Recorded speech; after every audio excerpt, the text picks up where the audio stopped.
हाय दोस्तों, आप सभी का एक बार फिर स्वागत है। तो आज हम बात करेंगे गुजरात की राजधानी गांधीनगर में बने अब तक के सबसे सुंदर, सबसे खास रेलवे स्टेशन के बारे में, जो कि देश में कहीं और अब तक नहीं देखा गया है। इसके साथ हम ये भी समझेंगे कि आखिर इसको बना कौन रहा है। कोई गवर्नमेंट कंपनी बना रही है, कोई प्राइवेट कंपनी बना रही है, इसका मेंटेनेंस एंड ऑपरेशन का जिम्मा किसको सौंपा गया है। तो आज हम विस्तृत रूप में इन सब चीज़ों के बारे में जानेंगे।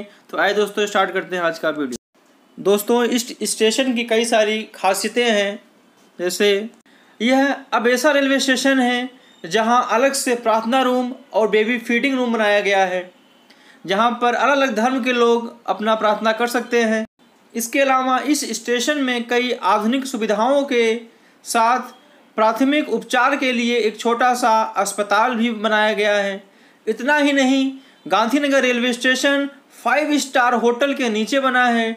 इस 5 स्टार होटल में स्विमिंग पूल भी है।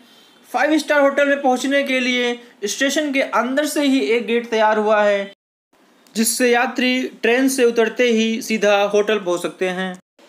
और इस स्टेशन को वाइब्रेंट गुजरात का ही एक उदाहरण बताया जा रहा है। इस खूबसूरत बने गांधीनगर रेलवे स्टेशन की बात करें तो यहाँ 5 स्टार बिल्डिंग के नीचे मुख्य प्रवेश द्वार के पास ही टिकट विंडो के बगल में ही लिफ्ट और एस्केलेटर लगाया गया है, जिससे लोगों को प्लेटफॉर्म तक पहुंचने में कोई दिक्कत का सामना न करना पड़ेगा। टिकट विंडो तक पहुंचने के लिए यात्री को डोर फ्रेम मेटल डिटेक्टर से गुजरना पड़ेगा। इतना ही नहीं, एंट्री गेट के पास ही 5 स्टार में एंट्री करने का एक गेट भी लगाया गया है, जिससे यात्री ट्रेन से उतरते ही सीधा होटल पे पहुंच सकेंगे। अगर हम होटल की बात करें, होटल में लगभग 300 कमरे होंगे। गांधीनगर में बन रहा यह रेलवे स्टेशन इस लिहाज से भी अहम है क्योंकि यह महात्मा मंदिर और हेलीपैड प्रदर्शनी सेंटर के नज़दीक है।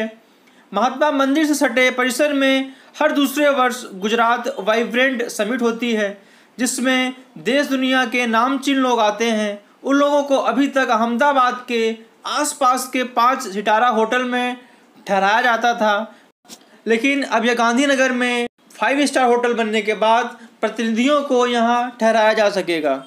5 स्टार होटल है, उसका जो आकार है वह विल्व पत्र जैसा है। दोस्तों, इस पूरे प्रोजेक्ट का जो जिम्मा है वह एक कंपनी को दिया गया जिसका नाम है गरुड़।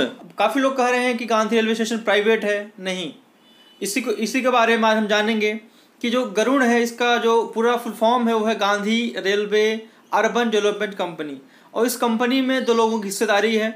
पहला तो है IRSGC की, जिसकी 26% हिस्सेदारी है।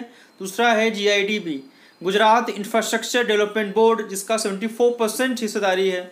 ये GIDB गुजरात सरकार की स्टैट्यूटरी कंपनी है।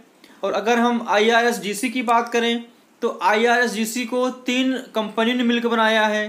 पहला RLDA, railway land development authority, जिसकी हिस्सेदारी 50% है IRSGC में। दूसरी कंपनी इरकॉन है, जिसका परसेंटेज 26% है।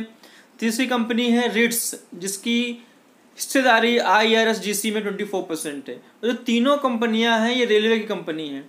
RLDA स्टैट्यूटरी कंपनी है रेलवे की, इरकॉन, रिट्स दोनों कंपनी एक्ट के अंदर स्थापित की गई हैं। तो इस प्रकार IRSGC भी एक गवर्नमेंट कंपनी है और GIDB भी एक गवर्नमेंट कंपनी है। तो दोनों ने मिलकर गरुड़ को बनाया है। तो इस प्रकार गरुड़ भी एक गवर्नमेंट की ही कंपनी है।